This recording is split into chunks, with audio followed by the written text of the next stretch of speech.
तो स्क्रीनिंग होना बहुत ज़रूरी होता है रिकमेंडेशन के लिए। स्क्रीनिंग होने की मेरी स्ट्रैटेजी यही रही जो मैं 21 डेज़ में सीखा था ग्रुप डिस्कशन में। ग्रुप डिस्कशन में आपको याद रखना है आप एक इंडिविजुअल नहीं हो, आप एज अ ग्रुप, आप ग्रुप एज अ होल हो। जैसे एसएसबी क्लियर करना यूजुअली मुश्किल है। अगर हम कंपेयर करें एनडीए एग्जामिनेशन से, एसएसबी थोड़ी सी मुश्किल है। एसएसबी में क्योंकि हमें एक टाइप का हमें लाइव इंटरेक्शन हमें शो करना पड़ता है, हमें अपने आप को ही खाना पड़ता है। वो हमारा रिटर्न हमारा दिमाग का टेस्ट था, हम कितने अच्छे हैं पढ़ने में। बाकी जो एसएसबी है वो हमारी पर्सनैलिटी का टेस्ट है। एसएसबी की जब हम बात करें, मैंने नाइजीरियन डिफेंस एकेडमी की ऑफलाइन 21 डेज़ बैच को ज्वाइन किया था। ज्वाइन करते ही मैं इसी रूम में बैठा हुआ था और बैठते ही मेरी नज़र ऑनर वॉल पे पड़ी थी और मैंने सोचा कि मेरी फ़ोटो भी यहाँ पे किसी दिन आए। तो मैंने उसी हिसाब से प्रिपरेशन रखी। हमारे एसएसबी की शुरुआत, हमारे 21 डेज़ एसएसबी बैच की शुरुआत हुई थी सबसे पहले पीपीडीटी सेशन से। पीपीडीटी सेशन सबसे पहला था, हर कोई नया था, कोई किसी को नहीं जानता था, बिल्कुल वैसा जैसा एसएसबी में होता है। हमने भी प्रिपरेशन की। शुरू के टाइम पे सब लोगों को रिजेक्ट कर दिया गया, कोई भी स्क्रीन नहीं हो पा रहा था। 2-3 लोग को बॉर्डर लाइन पर रखा गया था, वो बात अलग होती है, लेकिन स्क्रीन कोई नहीं हुआ था। सब लोग उसी वक्त थोड़े से हैरान हो गए थे कि यार ये क्या लेवल है हमारा। उसके बाद से हमने अपना OIR टेस्ट दिया और हमारी रेगुलर क्लासेस शुरू हो गई। हमें अपना कैसे अपनी परफॉर्मेंस करनी है हमारे स्टोरी राइटिंग में, हमारे नरेशन में और हमारे ग्रुप डिस्कशन में। स्क्रीनिंग सबसे पहला फेज़ 1 फेज़ होता है जो हर किसी को देना पड़ता है, और अगर कोई बंदा स्क्रीन आउट हो जाता है तो वो पहले दिन ही बाहर आ जाएगा। तो स्क्रीनिंग होना बहुत ज़रूरी होता है रिकमेंडेशन के लिए। स्क्रीनिंग होने की मेरी स्ट्रैटेजी यही रही जो मैं 21 डेज़ में सीखा था। अगर मैं उसको शॉर्ट में कहूँ, अगर हम अपने OIR को जितना हो सके उतना बेहतर करें, अपने स्टोरी राइटिंग को रिलेवेंट रखें और रिलेशन टू स्टिमुलस उसमें साफ साफ दिखना चाहिए। कोई भी यहाँ वहाँ की बातें नहीं, स्टोरी पिक्चर के अराउंड घूमें जैसा कि हमें बताया गया था। और लोग इसी में कंफ्यूज हो जाते हैं टीएटी और पीपीडीटी में। पीपीडीटी की हमें जब स्टोरी बनानी होती है तो हमें पिक्चर के अराउंड रहना पड़ता है, पिक्चर से बाहर नहीं जाना है। एक शॉर्ट टर्म गोल इंट्रोड्यूस करना है जिसे तुरंत सॉल्व किया जा सके, और ऐसा ना हो कि हम कोई हीरो हैं, कोई जगह में काफ़ी ऐसा माहौल था, काफ़ी दयनीय स्थिति थी और हम ऐसा हीरो आए, हमने क्लियर कर दिया। एक एवरेज इंसान जो कुछ कर सकता है वो करना चाहिए। ये होती है बेसिक स्टोरी। बेसिक स्टोरी लिखने के बाद अगर आपकी स्टोरी बेसिक है तो आपके अंदर कॉन्फिडेंस अचानक से आ ही जाता है कि मैं सब कुछ मेरा अच्छा है, बस मुझे नरेशन अच्छी देनी है। बात आती है नरेशन की, उस वक्त शुरू के कुछ सेकंड हमारे लिए काफ़ी हाई रहते हैं, हमारे दिल की धड़कनें काफ़ी तेज़ होती हैं क्योंकि हम किसी को नहीं जानते और सबके सामने हमें अपनी स्टोरी सुनानी होती है। बहुत लोगों से कभी कभी अपनी स्टोरीज भूल भी जाते हैं, लेकिन इस बात की चिंता नहीं करनी है। अगर हम अपने दिमाग शांत रखें, अपने इमोशंस पे काबू रखें, तो हम बड़े आराम से अपनी स्टोरी बोल सकते हैं। फिर हम बात आते हैं ग्रुप डिस्कशन पे।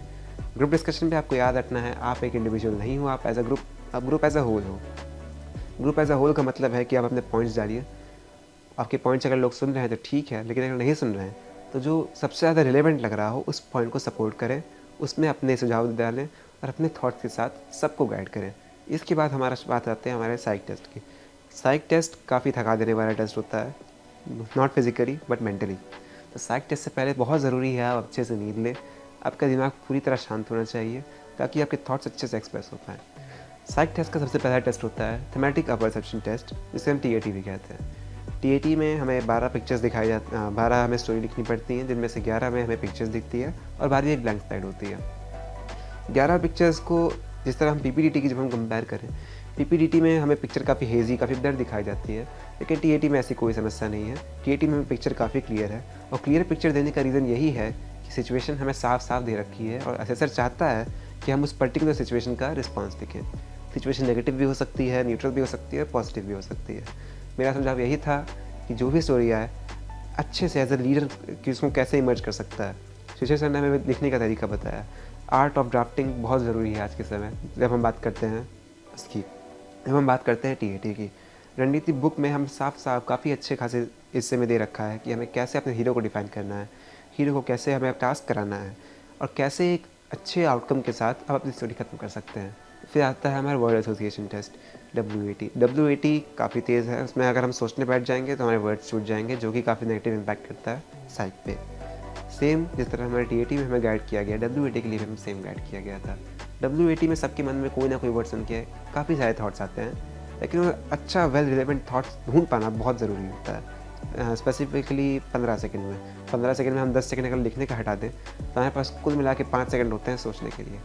5 सेकंड में अच्छा वर्ड सोचना बहुत मुश्किल काम नहीं कहूँगा मैं ऐसा, लेकिन थोड़ी सी प्रैक्टिस और थोड़ी सी साफ सोच के साथ इसे किया जा सकता है।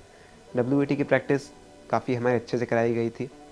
WBT में मुझे दिक्कत आती थी लिखने में, मैंने उसकी प्रैक्टिस की, अपने वर्ड्स मैंने अपने इंडिविजुअल फीडबैक के टाइम पे सर को दिखाए भी। सर ने मुझे उसमें भी गाइड किया कि मैं इसमें क्या बेहतर कर सकता हूँ, क्या मेरे से प्रॉब्लम आ सकती है। इसी के साथ हमारा WBT खत्म होता है और अगला टेस्ट शुरू होता है, situation reaction test. Situation reaction test usually लोग इसे मुश्किल मानते हैं, लेकिन ये काफ़ी आसान होता है, क्योंकि एक हमें डेली लाइफ सिचुएशंस हमें मिलती हैं जो किसी को भी मिल सकती है, किसी इंसान के साथ भी हो सकती है। बेसिकली हमारे पास आधा घंटा होता है 60 सिचुएशन पर अपना रिस्पॉन्स लिखने का। सिचुएशंस बहुत मुश्किल भी हो सकती है, बहुत आसान भी हो सकती है, लेकिन जो हमारा मेन पर्पज़ होता है एक साइक का TS सिचुएशन रिएक्शन टेस्ट देखने का, SRT का जो मेन पर्पज़ होता है वो है हमारे कॉन्शियस माइंड को चेक करना। तो मेरा सुझाव यही है, एक प्रॉब्लम आई है उसको हम जितने अच्छे से, जितने तरीके से सॉल्व कर सकते हैं उसको लिखा जाए। अगर आप 2 या ढाई लाइन लिख पा रहे हैं तो ये वेल मोर देन इनफ है, आपकी SRT में कोई दिक्कत नहीं आएगी। SRT सक्सीड कर पाना आधे घंटे में मुश्किल होता है, तो कोशिश करें मोर देन 45 करें। मोर देन 45 करीब एक्सेप्टेबल माना जाता है हर SSB के लिए।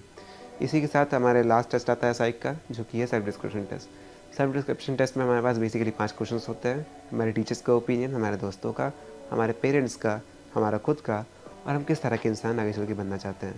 ये कोई मुश्किल काम नहीं है, आप अपने पेरेंट्स, अपने टीचर से बात करके उनका ओपिनियन ले सकते हैं और उसे अच्छे से ड्राफ्ट करके काफ़ी प्रैक्टिस कर सकते हैं, जिससे आपको SDT में कोई प्रॉब्लम नहीं आएगी। इसी के साथ पूरे साइक का प्रोसेस यही खत्म हो जाता है। फिर जब हम बात करते हैं GTO की, GTO में सबसे ज़रूरी है, जो हर इंसान को ध्यान रखना चाहिए, वो है ये बात पूरी तरह भूल जाना कि GTO या फिर कोई भी बंदा उन्हें ऑब्जर्व कर रहा है, क्योंकि तभी वो ग्रुप में अपना योगदान दे पाएंगे, ग्रुप को कंस्ट्रक्टिव वे में आगे बढ़ाने के लिए। सबसे ज़रूरी होता है जब हम बात करते हैं ग्रुप डिस्कशन की, ग्रुप डिस्कशन में करंट अफेयर्स, जनरल नॉलेज होनी चाहिए हर किसी को। और अगर ये सब ना भी है, तो अगर आपके पास आपकी खुद का थिंकिंग प्रोसेस है और आप अपने पर्सनल ओपिनियंस भी उसमें ऐड कर सकते हैं। कई बार पर्सनल ओपिनियंस करंट अफेयर्स से ज़्यादा काम कर जाते हैं, क्योंकि इसमें आप लोगों को काफ़ी तरह से अटेंशन खींच सकते हैं उनका किसी टॉपिक पे, क्योंकि करंट अफेयर्स हर कोई पढ़ के आ जाता है, लेकिन आपका पॉइंट ऑफ व्यू केवल आप जानते हैं। फिर जब हम बात करते हैं ग्रुप प्लानिंग एक्सरसाइज की, इसमें अगर हमें ज़्यादा सेल्फ अवेयरनेस है, जनरल अवेयरनेस है कि हम जानते हैं कि अगर किसी दुकान में गए या फिर किसी मॉल में गए हैं तो वहाँ पे ये सुविधाएं हैं, एक फायर क्रू हर मॉल में होता है, अगर लोगों को इतनी बेसिक नॉलेज है तो काफ़ी इफेक्टिव वे में अपना सोल्यूशन लिख सकते हैं। सोल्यूशन लिखने की प्रैक्टिस करनी पड़ेगी, क्योंकि हमारे पास 10 मिनट होते हैं पूरा सोल्यूशन लिखने का, और सोचने का काम लिखते टाइम नहीं करना होता है। सोचने के लिए हमारे पास 5 मिनट होते हैं, अच्छा खासा दिमाग में सोच लीजिए और 10 मिनट में बिना किसी दिक्कत के पूरा सोल्यूशन लिख दीजिए। डिस्कशन में भी सेम बात है, अगर आपके पॉइंट्स रिलेवेंट हैं उसे ऐड करिए, लेकिन अगर किसी के पॉइंट्स आपको ज़्यादा अच्छे लग रहे हैं तो उसको प्लीज़ कंसीडर कीजिए, क्योंकि अगर आप उसे छोड़ देंगे तो GTO के ऊपर अच्छा इम्पैक्ट नहीं पड़ेगा। अगर देश की वर्दी पहनना है आपका भी सपना, तो आपकी मंजिल तक पहुंचाने के लिए सेंचुरियन डिफेंस एकेडमी है आपके साथ, जो है डिफेंस एग्जाम्स की सफलता में एक भरोसेमंद नाम। यहां आपको मिलता है बेस्ट मेंटर्स का मार्गदर्शन, regular classes, extensive study material, experienced SSB expert से training, largest GTO ground, weekly mock test और रेगुलर डाउट क्लियरिंग क्लासेस जैसी कई सुविधाएं, ताकि आपकी डिफेंस प्रिपरेशन हो पूरी A to Z।